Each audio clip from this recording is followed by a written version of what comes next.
sometimes we need to actually figure out who the real star on a song is. Yeah. Is it the rapper or is it the producer? It's like the statement of like managers are always trying to outshine their artists and whatever. And yeah, It happens. No, it definitely does happen. Yeah, there's some superstar managers out there, yo. I think the wording makes it sound as if you're saying, like, I produced the track and Miss Cosmo is the artist. Like, every time, like, I'm trying to step ahead of her and be like, yeah, but did you hear the beat though? yeah, but did you hear the beat though? Forget, like, almost saying, forget but the song. beat sells the It's song. almost like you're saying, the producer is saying, forget the raps. Let's focus on how dope my beat is.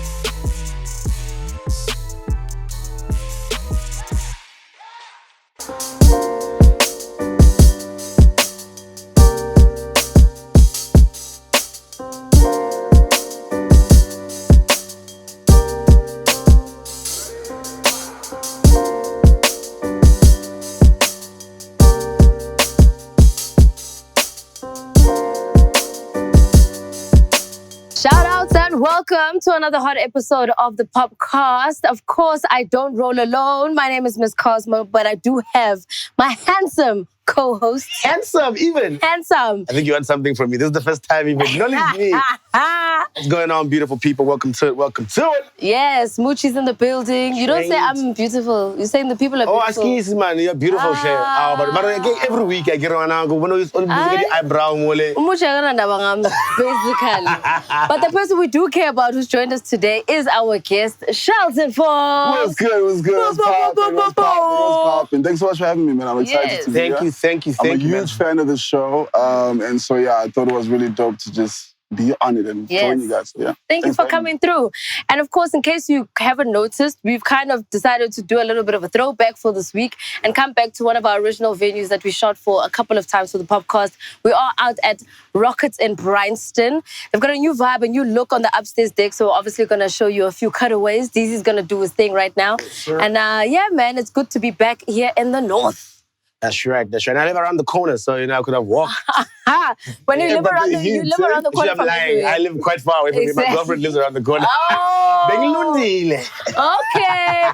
And I'm sure everybody saw Muchi's tweet this past week. Would see why we're paying double rent when we should be paying only in one spot. I'm sleeping here, you're sleeping there. Now it's like, doesn't make sense, this thing. I Save think the money. somebody's going to have to, I think I should move in with her. And then she can just continue paying her rent. I don't want to disturb her motion. I know it's 2021, but please, my brother, okay? You guys are going to have to sort your situations out. But nonetheless, we had quite a really awesome week within the news this week. Good news coming through because clearly Muchi's not ready to pop a ring, but somebody who has popped a ring, DJ Sabby. Congratulations to him and Lindy Sirame. He finally popped the question. And I say finally because they've been dating for a long time. Yes, they have been dating for a long time. Of course, a few episodes ago, we had Sabby here. He didn't let us into his secret, but... Yes.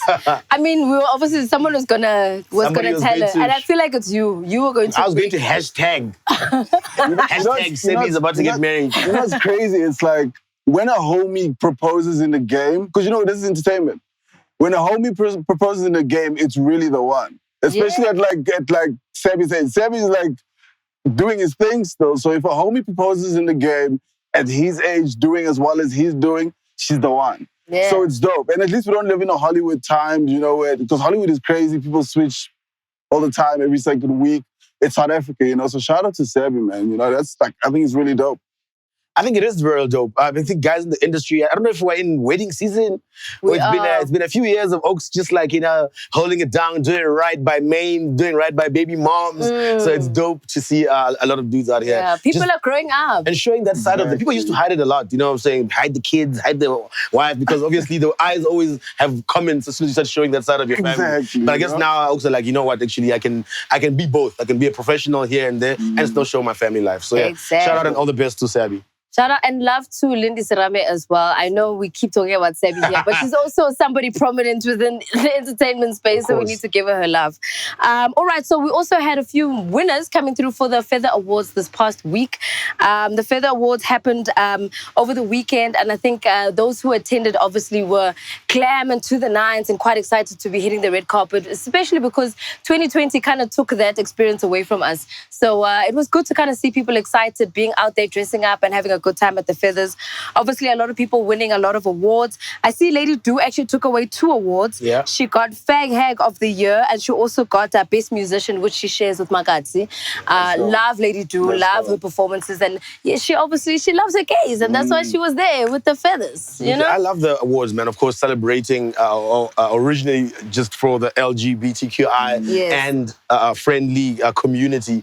I say friendly because I think the awards were started because as a reaction to the industry and how hard it used to be. And of course still is for the community to move. But now seeing that the more that they expand and they make the family larger and they invite not just people who are in the LGBTQI community, it makes the industry more open-minded because of how much they contribute to the industry itself. You know what I'm saying? So see the awards and how they marry and help people bring an understanding. It's more than just a nice time out, and of course it means a lot more. So I hope one day I can get nominated for Couple of the Year, maybe next year. Maybe next year we'll come in for that award. You gotta pop the question, bro. Feathers. If you're the Couple of the Year type of guy, you gotta pop the question. Brother, Engagement of the Year. Maybe. Let's edit another category. Maybe we'll fight for that one. Competing with DJ Sabby, where you at? But was that the first awards that actually was like held live? No, I know there were a couple of awards that happened earlier on. Oh yeah, the Amapiano Awards was also. The Amapiano Awards also happened this year. There was also, I think the DSTV Awards happened last year, if I'm not mistaken. But there were a couple of awards that have happened post-COVID that have happened in person that people have actually hit the stage. But like I'm saying, for the Feathers, it was the first time back since the pandemic. Really so I think everybody was excited to hit the red carpet and to do their thing, and everybody looked fabulous. And Couple of the Year, of course, Liesl Lowry and Dr. Musa Mtombeni, like taking over and saying, you guys are going to eat our content 24/7. Dr. Musa, and they were there at the Feathers. But they look beautiful, of course. So absolutely, and that's the other thing now. You see, the dress is very serious now. I'm going to have to get something tailored. That's what I'm saying. Why do you compete? I'm bringing that old suit. They're like, see, but we saw you wear that jacket, my brother. Exactly. So you gotta figure out exactly which side you're trying to compete on with this one. All right, so from a music perspective, there's a lot of going on there about who is A-Reece going to collaborate with. And one of those collaborations that people are excited about is the one and only Emtee, the Hustler. And that's one of those collabs I've been waiting for since they both parted ways from Ambitious, because obviously when Reece left first and Emtee kind of stayed, it was one of those, is he allowed to work with each other? They also had a little bit of a beef. Not really sure what happened there. But I saw Emtee tweeting, good to know he just got off the phone with the homie. That's really dope. Is that music we're waiting for? I think that'll be amazing. I think firstly because shout out to Ambitious. I don't want any smoke with Ambitious. Those people tweet as alive. So I don't want anything with them. But I think in terms of music, when they were introduced to us as like label mates, the sound was Ambitious had like a certain sound, right? And I feel like since both of them left, especially A-Reece, shout out to Emtee doing his thing, but especially A-Reece, the sound has evolved into like his own thing. So it'll be amazing to hear what they would do on a joint together right now, as opposed to like the organic, Ambitious vibe that we would normally would have heard them back then. So I think I'm excited about that. It's like hearing the J. Cole and Wale situation on Wale's album. That was something dope for me to hear. So I think that's something I would love to hear. A-Reece and Emtee definitely, Yeah. Absolutely. I mean, like you guys are saying, since they left Ambitious and they've had their small issues, a little back and forths, it was never really, I guess, beef, but there was always like friction, I would say that. Because one left before the other. Then they would say, hey, don't take me with you, brother. I think people obviously assume also there was no like conversation publicly between them. You know what I mean? So they probably thought there was like, no, this one left, he doesn't want to be associated, or this one left before, so there's beef or something. So I get you. I definitely am looking forward to the collaboration. And I think what happens with collaborations like this is I'm going to keep my expectations low. Because I know they'll bring it. And I say low in terms of like, I know the song will be dope. But every time you have those like long-standing, you're waiting for collaborations, people, in your mind, it sounds like they're going to make the song of the year. You know what I'm saying? Or they're going to make this big bump track that's going to be everywhere. And I think maybe they might hit us with something dope, something creative that's still dope. But I don't think that I'm expecting something explosive that's going to take over the airwaves. Because in your mind, that's what you always think. I mean, those two guys, they both have bars, they both understand hooks, they both their cadence on the track. Like they could give us an explosive jam, but I think I'm looking forward to a very dope jam rather. Exactly. You know what I mean? And it's also healthy for hip hop, man. That'll be super healthy for hip hop, man. And also they've both grown differently. So I think I'm excited just to hear how their growth in different directions can then be brought back into one song to kind of see how you can compare it to older type of collaborations to what they're going to do now. Yeah. So, hey, man, we're looking forward to the music. That's what's important to us at the end of the day. Also, more music that has come through. Skhanda World has dropped a really awesome album. They've just joined the UMG team as well. We are going to dive into the album a little bit later with the Flaming Hot music. But I just want to kind of touch on the fact that I think this album is also slightly different from a perspective of, you know, initially when KO had started the Cash Time Life and did the whole vibe and everybody kind of, okay, we're riding as a squad, everybody, let's jump in the car, let's go. From what they had experienced back then, I think he's also kind of taken the lessons from that experience to then say, okay, let me kind of redirect it with Skhanda World and me kind of sit in the back seat and the guys kind of take the front seat. You see a lot of the features, a lot of the music, a lot of the songs that are on the album are all about the other guys, Low-Key, Roy, Just Beggy, Mr. X, Mai. Before it's KO, he's literally just a feature here, a feature there. And I like that idea and that thought process coming through on the album. But like I said, we're going to talk about the music a little bit later as well. It's really dope. I also saw, what do you call this? I guess the new energy that he has in there. It's like, because him and Mai said it in the interview. They were like, it's kind of allowing them to pick up their socks because it's a whole different wave right now. And just like you said, and I think the energy for them is definitely taking that approach of, I guess, not adapting to like the new sound, but I guess kind of floating with the Oaks in one realm, as opposed to, like you said, he's a superstar and then I'm going with my goons. It's like you can see they're collaborating on this whole project, so it's really dope.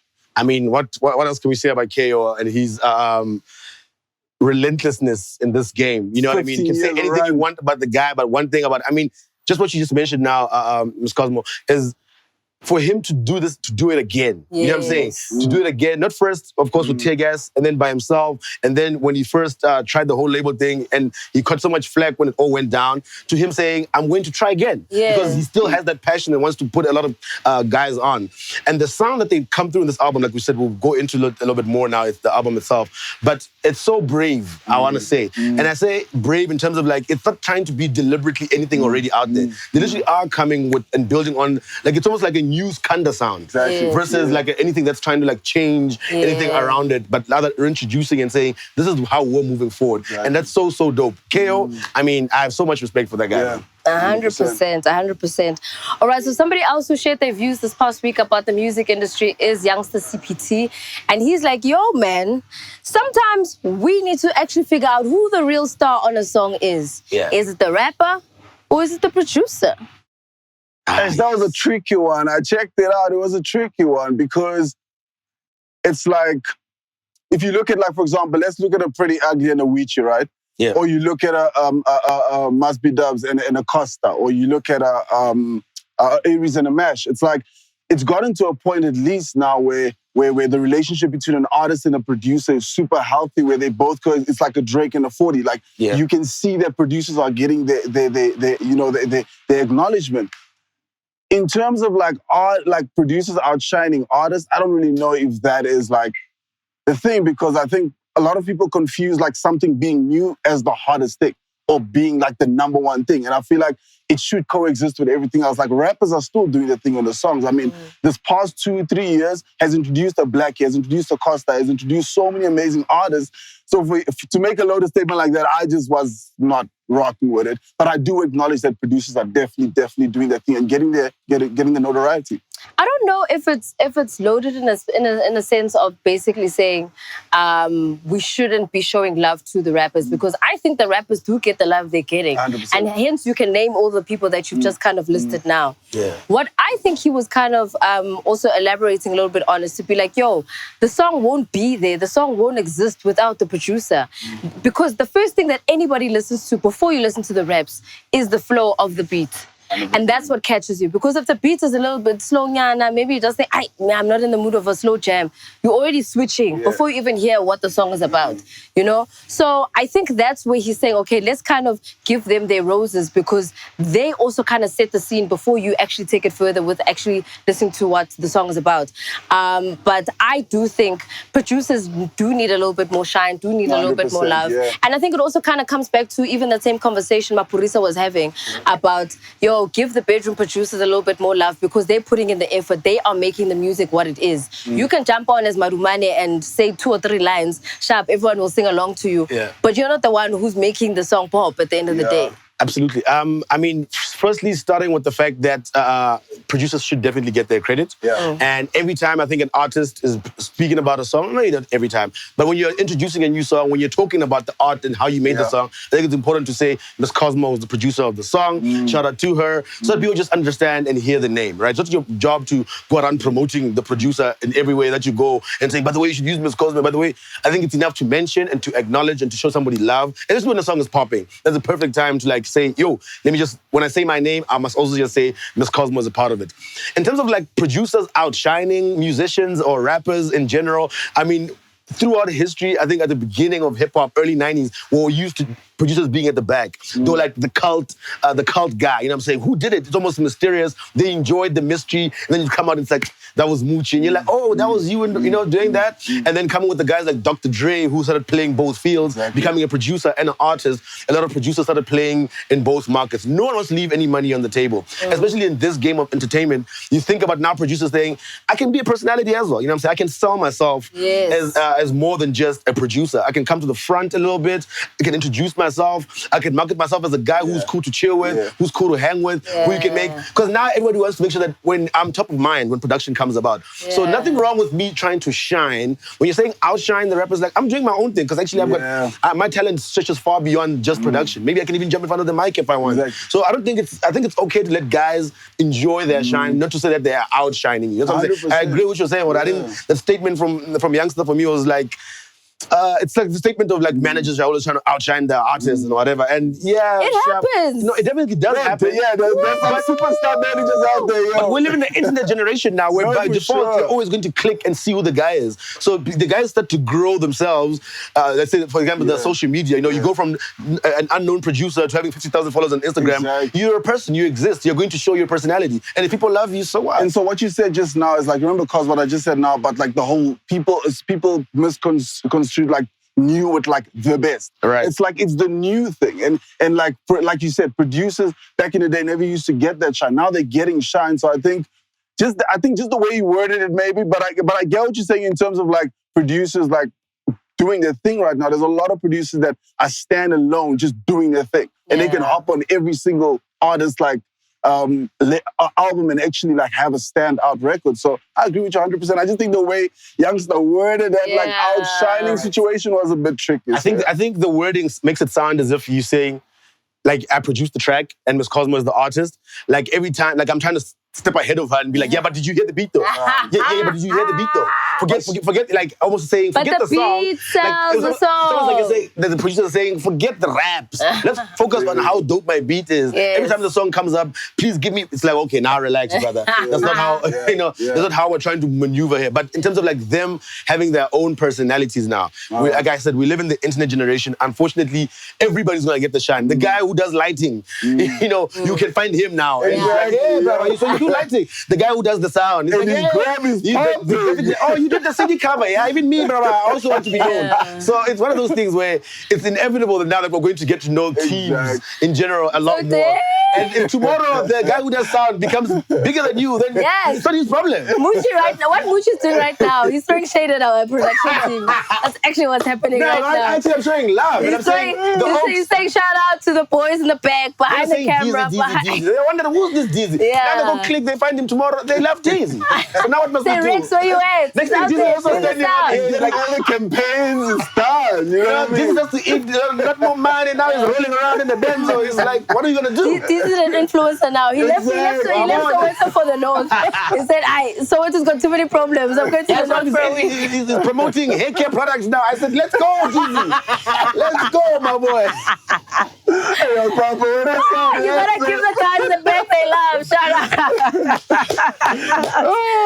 But I think everybody knows the beat is how you fall in love with the song. And as a DJ, and as a DJ for me, it'll always be my number one go-to because in the club, I'm listening to the bass, I'm listening to the beat before I'm rapping along to whatever's happening. Because 9 times out of 10, everyone's too drunk to rap along anyway, you know. But yeah, man, I say, let's give the producers their shine, let's give them their love. And of course, the rappers will get theirs when they get theirs. Something also interesting that I think we wanted to kind of touch on, but before we touch on it, we're like, hey, actually, maybe we need to do a separate production for this thing because I think it's too big of a conversation just to kind of have in passing.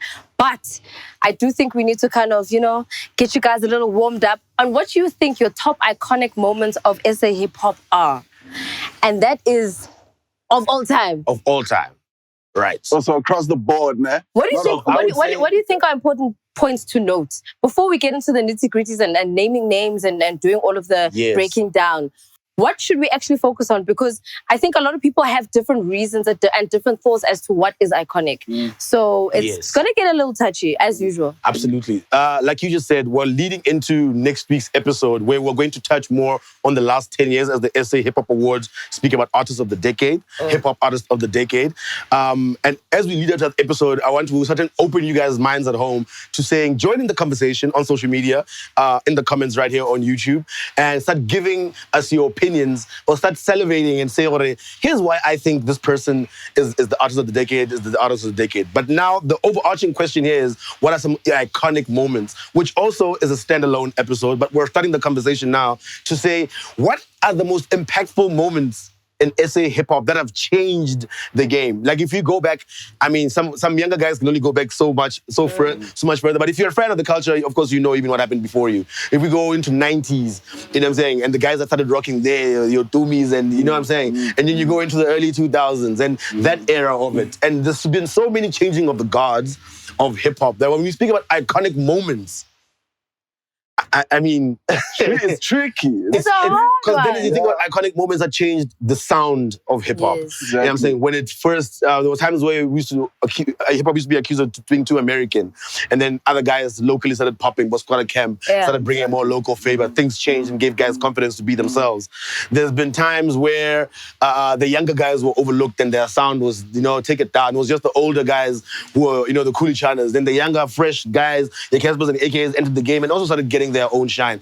And then there was a time where there was no money. And then who started making real money first? Who was the guy who first pulled up and said, I'm actually making bank? And the guys were like, we have to change how we charge. Who was the first guy to be on a mainstream magazine cover? Who do you think was the first guy to get that big check, though? I think the guys that started making money first, SA Hip Hop. Pro Kid, Double HP. I think the Pro Kid, Double HP, Skhanda Camp. I think Double HP. Hey, Skhanda Camp, they were splitting it 7 ways. I don't know. I don't know. Definitely working home with 1,000 after the game. Because what are you kidding? After all 7 of you have been jumping and sweating on the stage, it's a lot. But you guys actually went through a lot. That's what I'm saying. You see how interesting this conversation. We're opening up to you guys so you can come with your own comments as well. So when we have that episode, everybody has had their input and now we're starting to dissect all these moments. I mean, and like I said, the money thing is important. Then there's the intangibles about impact. Yeah. Who had the biggest deal? Who had the biggest impact? You know, remember JR's Make the Circle Bigger? Like, there was a whole different energy. Yeah. You know what I mean? Like, that was the first time I think like a song took that over. It was like on every advert, on every single, you know what I mean? As like for a hip-hop artist, especially, you know? So, yeah. It's crazy. It's tricky. Yeah, so you see, so you're talking sync deals now. I'm talking brand deals. There's also like brand collaborations. Now the streaming didn't exist at some point. Streaming is also now a new thing. Obviously, like you're mentioning about who charges the most. I think we'll have to talk to some promoters for that one. Because now things have changed. COVID. This one decided to bankrupt me. Maybe we'll get Dimples for the first time to come and tell us about how he negotiates half of these people to perform at Pop Bottles because my goodness, my Abiza, my rapper. And of course, now when we start thinking about how they charge, things have changed now with COVID and everything because last year's price is not this year's price. You know what I mean? 2019's price is not 2021's price. Yes. There's a time where, and a lot of promoters, I see them sometimes they throw a little shade online and they'll be like, I remember when these guys were charging us exorbitant prices. You know, as the hip hop exploded to the point where it was very, very hard for them to show up to certain venues. Only certain, but now you can see them everywhere again. You don't see them in the club. Now you can find them in the club. There are times where they got too big for certain things, but now you can tell that things have changed. And they even said, I don't do club gigs anymore. You know what I'm saying? Oh, really? Where were you at last week? 200,000 when I'm sleeping. But you know what I'm saying? So things like that have changed as well. And the impact of how they negotiate brand deals has changed. We hear about Questas signing telecoms and getting 7 million and you know, fights over that and things like that. And then you wonder about how much are they paying an AKA at Cruise? How much are they giving a Casper at Samsung? You know what I'm saying? Why not start dissecting these G's in honesty? Because a lot of numbers get thrown out there. You know, we hear about there's the what's Casper's new deal, the root of fame. And then we hear about numbers like 100 million get it thrown out. And now it's like, what I'm saying? What? Too much? Well, just say I have to back it up. You know, the Breakfast Club had Soulja Boy on there. And then Soulja Boy just talks. You know what I'm saying? Yeah, I just did this new deal. They're gonna give me 150 million. And it's like, everyone's like, Soulja. Soulja. Come on now, my brother. We say, show us also. He's like, no, but Christmas, I'll have the money. Like, Soulja. It's a very PR thing to do, though, to like set it up and be like, 150, knowing that, because if you broke it down and introduced the deal to people, I think it wouldn't be so enticing, you know? If you said to people, yo, guys, in 10 years, this thing is going to make me 150. There's so much that can like be thrown at that artist. Like, yo, what if the brand is not relevant in 10 years? Or what if people aren't buying it? So I think for PR, it's such a nice way to be like, yo, this is a 150 mil. Because I think Makati just got a situation like that too now. Really? With Kicksport. Yeah, she got a 120 mil situation where they're creating clothing, I think attire that she has for that brand. And again, like, we don't know if they said 120 or, you know what I mean? They haven't dissected it, but Too many zeros being thrown around.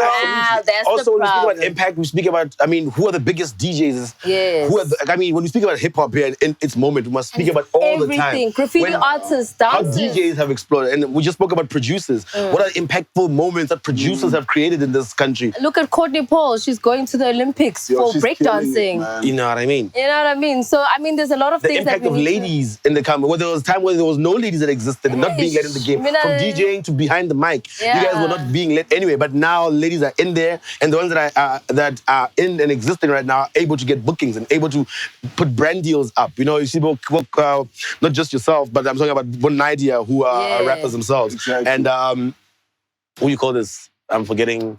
Ooh, Boise. No, Boiti as well. Yeah. And Boiti situation, right? Like going from like, because it hasn't happened a lot in SA.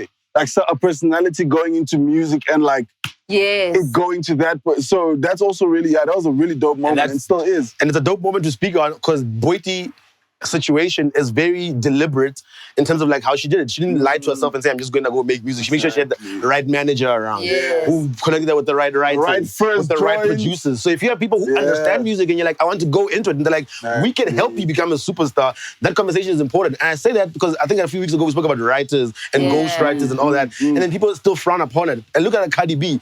Cardi B is a manufactured artist. She's somebody who was taken and they said, we're going to make you a star. You've got the right personality, they've got the edginess that we're looking for, and the label is going to grow you and turn you into the artist. If you, all you have to do is say yes, and we'll take you to the top. And she said yes, and she got taken to the top. I know this is like super, not way off topic, but it is about like a female, someone that actually started killing it recently. I don't know if you guys saw that tweet about the Uncle Waffles teams behind the scenes. And maybe the way they were texting those things were pretty weird, but I think just them orchestrating her brand blowing up like that was genius. If someone can construct it in a way where it's like she looks good, she looks amazing, she has a nice vibe about her, and she's a dope DJ, and you're able to put that together and it actually works, there's a science to that. You know what I mean? So I think it's really dope that people are actually able to do that now. Like you just said, put together an artist, knowing who to put, what hip-hop market. managers. You know what I mean? Exactly. People who are impactful in hip-hop, whose names we don't know, who we hear about later, and it's like, who is this guy that makes moves for people? Who is this lady that helps people move into the right direction? Who are the lawyers now, you know, in the game? Because they're also now tweeting and everybody must be known. Everybody has a voice. But it is... And we have to give people respect when we speak about iconic moments. That's what I'm saying. I want people's mind to be fully open. And think of who are the event promoters that have helped build people's careers. Because they need to come and get that boxing match also happening that has never happened. You know, we got to see those boxing matches happen. Are you going to jump in the ring? If an event guy builds his platform, let's say... Cause come on, man. You know what I'm talking about. You guys. Come on, Tyson. Show us what you got. No, look, I don't mind getting down. Like, I like dancing like that. Do you work out? Yeah, of course. Yeah, I'm saying like boxing workouts. Yeah. Pumping iron and punching a bag are two different things. Listen, let's go. I'm joking. Casper, here's your next guy. Let's go. I wish these things could actually happen. But I mean, that's what I'm saying to you. That's another impact moment. Yeah, now we're saying, guys, why not box? Yes, it came about as the whole AKA Casper thing, which is everyone is like tired of now. Are they going to fight? Yeah, man. But the idea of just sparring with, you know what I'm saying? Why not me and Sheldon get in the, Sheldon get in the boxing? Who knows what's going to happen? You guys don't know my inner strength. And you know what I could bring out. Every week, Muchi comes here and I question his abilities to do something. Can you dance? Can you move? Can you box? So much boxing in the strength. Boxing does not require inner strength. You see, after that boxing match, I won't have a co-host. I'll be here doing a podcast by myself. But the dope thing about it is that that's another revenue stream. You know what I'm saying? We've seen Americans that are busy doing it. YouTubers, TikTokers fighting each other, making 10, 20, 30 million dollars in a night. Why close yourself off in a way where we can open this game up really and start having so many more streams of income? Especially now, you have to get creative. You know what I'm saying? The music might not always be enough. Also, you're not gonna rap forever, my brother. You gotta get creative and you gotta get crazy. And as a fan of like entertainment, I'd love to see it. Like I'd love to see, especially Kaz and AKA, like I think I'm over it now. It's not gonna happen. You don't think so, It's not gonna happen. But of course, let's open our minds up. We are going to have a bigger and a longer conversation about the top iconic moments of SA hip-hop. I think just this conversation alone has made you realize how far we can have this conversation. So let's just think about it for the week and we'll dive into it a little bit later as well. But right now, though, we do have to get into the music. Yes, sir. What is flaming hot and what is flaming not for this week? We have a couple of tunes to get into. As I mentioned earlier on in the show, we are going to chat about this Skhanda World album, so I think we can kick it off with that. Yeah. They did drop an album this past Friday, and headlining Only the New Guns. Loving that. Low-key has got this new school Soweto vibe that's coming through in his voice that I still can't pinpoint, but I love it so much. I know that I love it when I hear it. I'm just trying to give it the words and the adjective. I haven't found the adjective to describe it as yet. Amazing voice, amazing rapper. He's got a different type of cadence that comes through in his music as well. Roy, representing Pitori. Also something that I didn't see coming for Skhanda World, but I appreciate 100% because everybody knows that big impact that Pretoria has right now on the music industry. Whether it be piano, whether it just be raps, whether it just be whatever it is that they're doing. They are coming in thick and fast, and I love Roy coming in just to kind of give it a little bit of a new flavor. Because sometimes you also just feel like, oh, you're hearing a Zulu when it comes from Skhanda, but to hear that, you know, it's one of vibe coming in. That new joint, the home, I think it's home ground. Oh, man. Yes. By the way, shout out to Kuda for that video. That video is amazing. But the Oaks, KO is like, I think he did the UK drill cadence. Yeah. With his, oh man. I won't lie, they went like bar for bar, flow for flow. That was a crazy joint. Yeah. I absolutely love the album as well. I've been bumping it for a couple of days now. And let me tell you something. I appreciate it, first of all, that you said KO definitely didn't try to make feature on KO.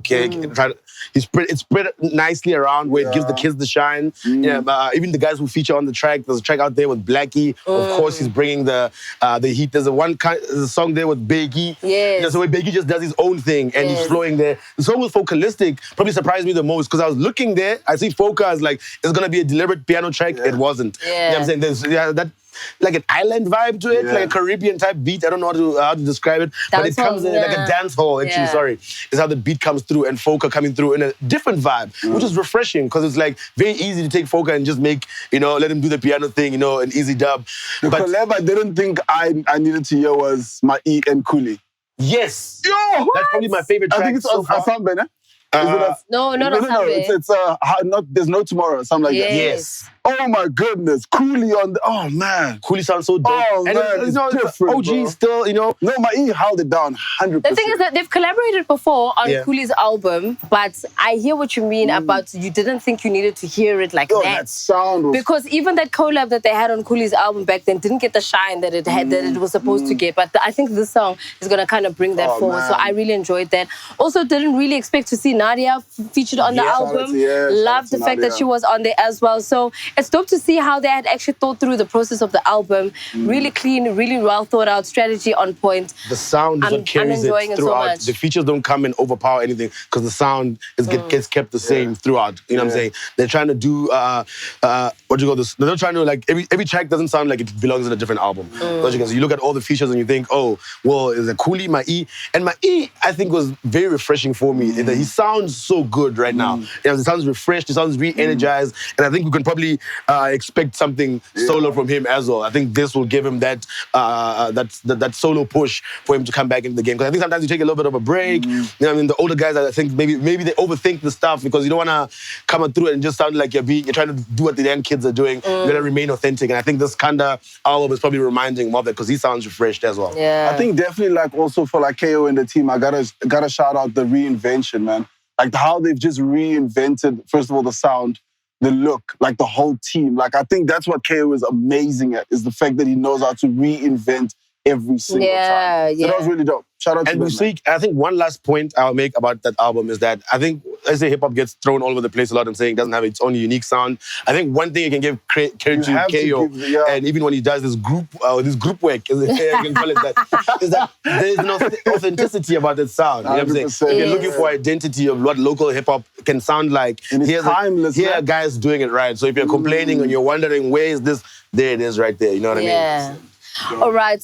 Another project that actually came through this past week was Audio Mark, who is known as Nasty C's DJ.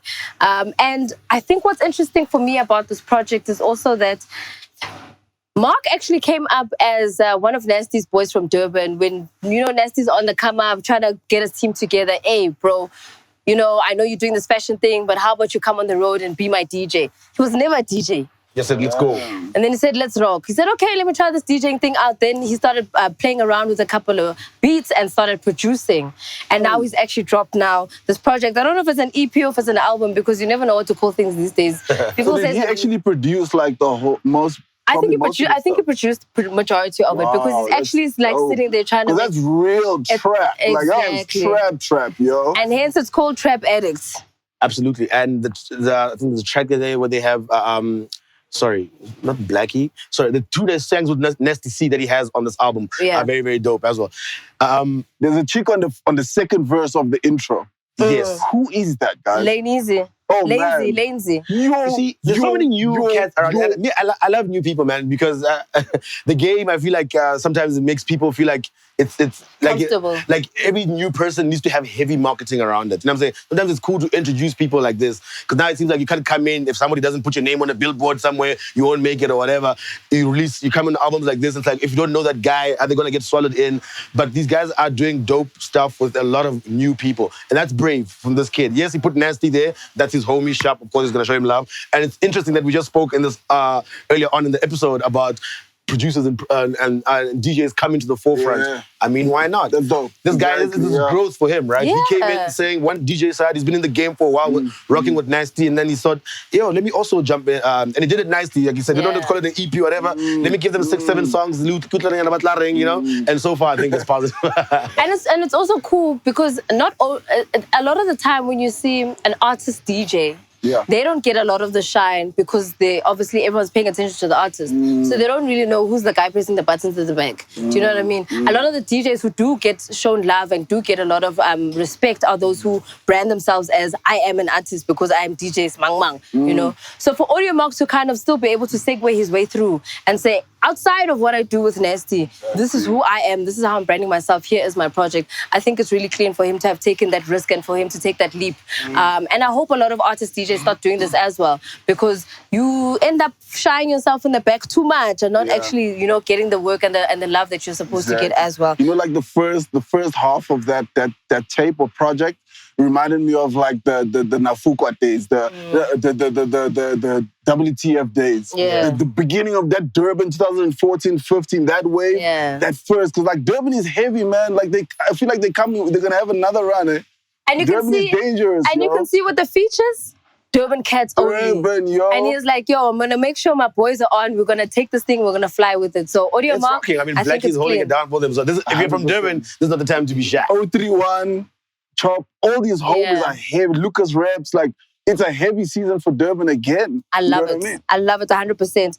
Also, speaking about KZN, we've got another one, Muzi Holic, who is from that side, but now he's featuring Emtee and ranks on his tune. It's called Epishi. What do you think of the tune?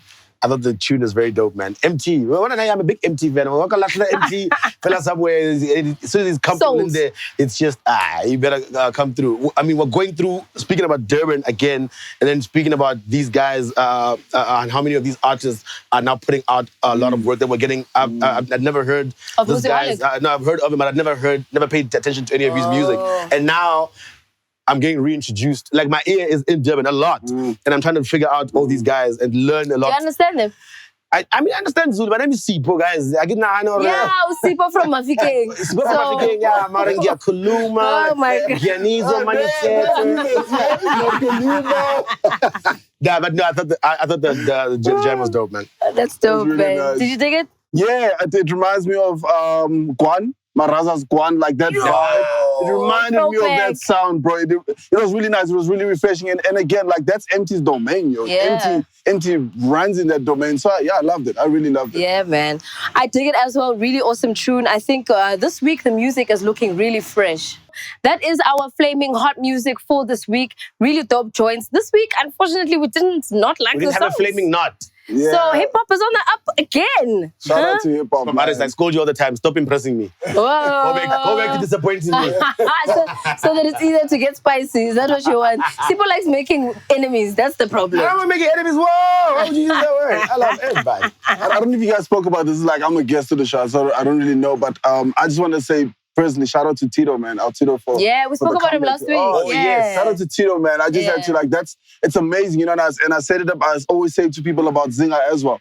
It's like, not everybody makes that comeback, yo. Like, not everyone comes back from, like, that silent moment where it's like, and they both came back so nicely. And, like, the reception is also important. Like, when people receive you as well as these two have been received, it's amazing. It's amazing for hip-hop. We need stuff like that right now for hip-hop, especially. 100%. All right, so I think we are also gonna, say thank you to Shelton for joining us today. What have you been up to? Where else can people kind of catch you to figure out, Right now, I've been in like the studio for like a year straight. I've just been focusing on music 100%. I have a production company, so I think the business side also kept me very busy. I have an online music show called New Melody Sessions. We had Manu, we had Cly, we had Makera, Dope Boy, we had Maraza is dropping next. We had Boskasi. So, I'm busy with my own kind of thing, but like music, I think is the 100% focus for me. That's dope. Don't you miss TV? I feel like a lot of artists, man. And all of you guys, it's like something happens at the end, Vuzu, where they say, okay, we're leaving this TV thing. You know the music, thing is, 100%. Me and Denise literally had a conversation on Friday, and like, we're talking about something. I definitely miss TV, but I definitely... Because it's you, it's Shane, Muesli, Speedster, Denise, who else? All of you guys just said music. You said, this TV thing. I think the thing is, okay, for me personally, I think I respect music so much. And I think it deserves its own like attention. And also the Boyti did it amazing, like I said. It's very hard to juggle the two because people literally, when I just started dropping music, people were like, oh, is the presenting guy trying to make music or trying to use his cloud? So I think the rebranding of becoming a musician for me was also like a long stretch because I was the Vuzu guy, you know what I mean? So for the longest time, I had to kind of unbrand from that. And I think now finally I'm able to be in studio with like people that are super prominent and they actually respect me as a musician as opposed to the Vuzu guy. So yeah, that's why I'm being yo, but I'm back. Okay, send us your music so we can say your flaming nods also. Next week you'll be here and we say, We should have bring his on the music show. here. But thank you guys for having me, man. Shout out to you guys. I love what you guys are doing. This platform is super important to the hip hop game and just to the game, to the urban game in general. And I just love it. I think I miss conversations like this. I miss shows like this, and I love the fact that it's living online and it's living on TV. So it's amazing. Shout out to you guys. Shout out to Dimple. Shout out to the Pop Bottles team. Shout out to you guys. Yeah. Shout out, man. Thanks for joining us. It's been a very, very dope week. As we go into probably very back-to-back tense episodes, speaking a lot about hip-hop. Hey, I don't know. I'm going to have to get match fit for these ones. Cosmo, are you ready? I'm always ready. I've been doing this for like that. I don't know how many years now. You're the one who's new to the game. You must make sure you tell them where they can SMS to vote for you in the meantime. Oh, man. Okay, let me find it. This gal. I don't even know what the voting numbers are. Okay, we're going to find it. Deez is going to make sure he's got it on the strip. Please vote for me. Best radio hip-hop show for the Stir Up. Please keep on voting. The votes close on the 26th of November. And you can't vote for Best DJ. That one, they just in the end, they decide who's going to win. So we'll see when the awards actually come. But please vote for Best Radio Show. Thank you so much. And of course, we still have more coming up. We've got what matters to Muchi, not what happened to Muchi. But maybe we need a segment like that also. We don't know what actually happened. And then we've also got real views as well as the Artscape. A big shout out again to Rockets Bryanson for having us today. Thank you.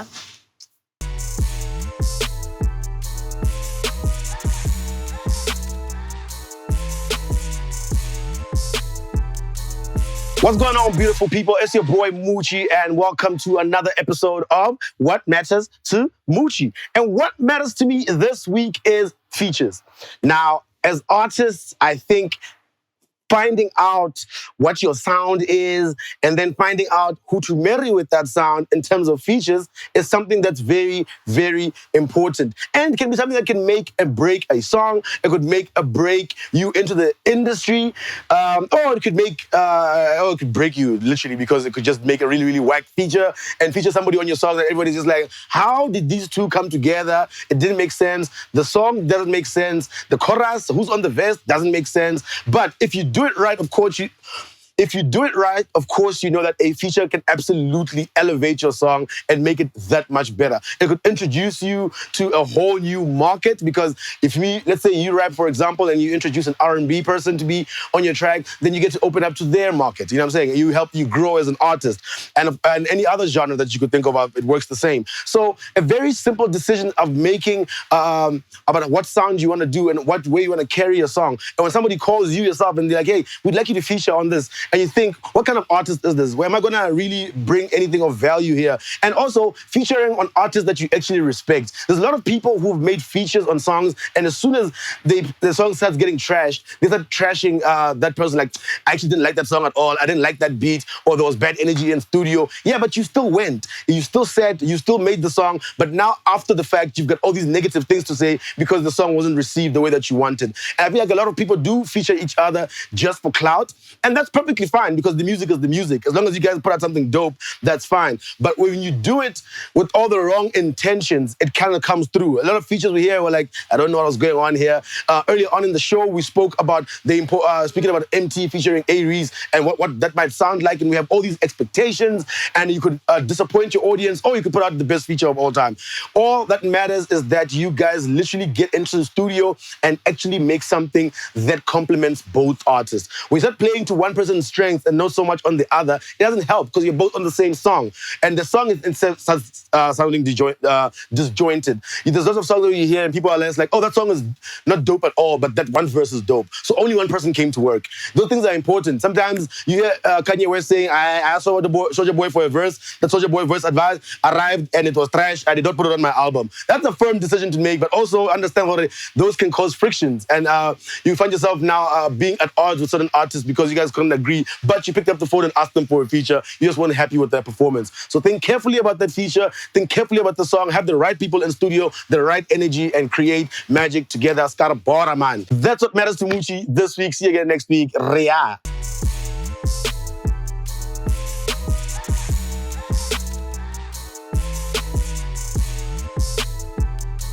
What up, what up? Welcome to the Real Views for this episode of the POPcast. And I wanted to kind of touch on a few things. Firstly, really amazing music, a movie that came through with a sequel, Happiness Ever After.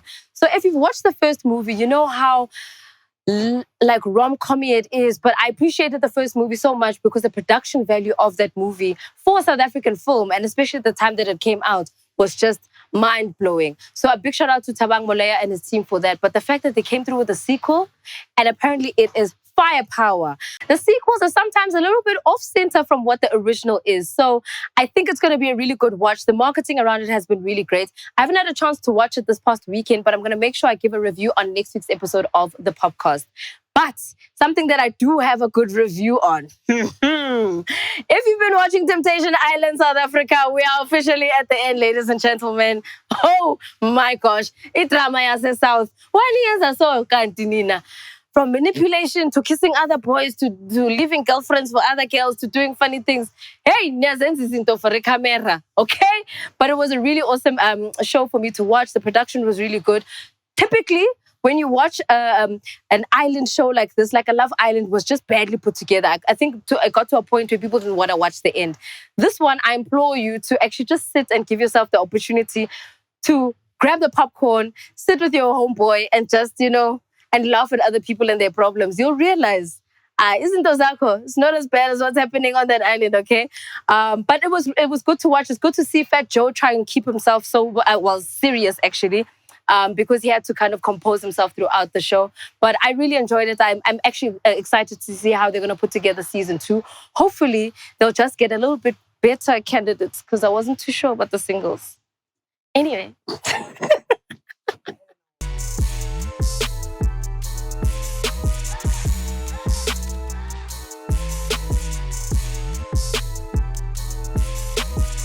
In this week's edition of Artscape, we feature Hold On. It's been a while. Ipimbeko yam, mandinibulise kuqala. Sanibona, ninjani? Hope everybody's good out there. Okay, sharp. Masingene emxhelweni ke ngoku. In this week's edition of Artscape, we feature an exhibition that was held a couple of weeks back Apha eGauteng at the Keys Art Mile. I was definitely in attendance for it. It was called Everything Was Beautiful and Nothing Hurt. It was a group exhibition exploring Black portraiture in the practice of painters from Southern and Western Africa. It was curated by Annalisa Mangu and Janata Blanche. Now, the next 3 episodes of Artscape feature artists from this exhibition. Now, for starters, I just want to show you guys something. This is the flyer for the exhibition. Before you even stepped into the gallery, the organizers, the curators were so dope that they gave you a virtual tour. You guys need to see this because I was impressed by it. Dizzy, cue the virtual tour, okay? Impressed? No? Yes? All right, let's hope the painters will impress you.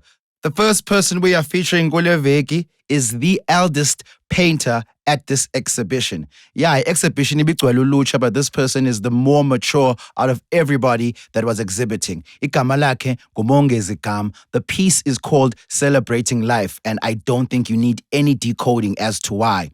Now, if you look at the style of painting, it's charcoal on paper. This is reminiscent of days gone by, zaseMzantsi Afrika. Even the style of painting is reminiscent of a time way back. It kind of does give you that maturity that Mongezi is coming from. The piece was sold before it even hit the wall. The next person I'm going to talk about is Atanda Quadri Adebayo, born in 1999, a native of Nigeria. I just love the use of color. I love the vibrancy of the work. And sometimes people just tend to think that, funeka ube deep kakhulu art, or we must look at your work and we mustn't be able to decipher it. I'm not of that school. I'm from both schools, actually. I like the abstract work, but I also like the realistic work, the work that reflects our daily lives. And I love this, man. I love this. I'd love to just see it on my wall. The colors seem like it would brighten up my mood, whether this is hanging in my lounge or in my dining room, wherever. Nice one, Atanda Quadri Adebayo. The first piece is called Heads Up High, done in 2021. It's charcoal and acrylic done on canvas. The second piece is called Let Love Lead. I love the ease and the confidence that this woman displays. also the happiness, of course. So it's called Let Love Lead, also done in 2021, charcoal and acrylic on canvas. That is the first edition of the works that were exhibited at this exhibition, which is called Everything Was Beautiful and Nothing Hurt. Next two will still be coming from this exhibition. But now, that's your starter. Iyeza, main course, iseza, desert.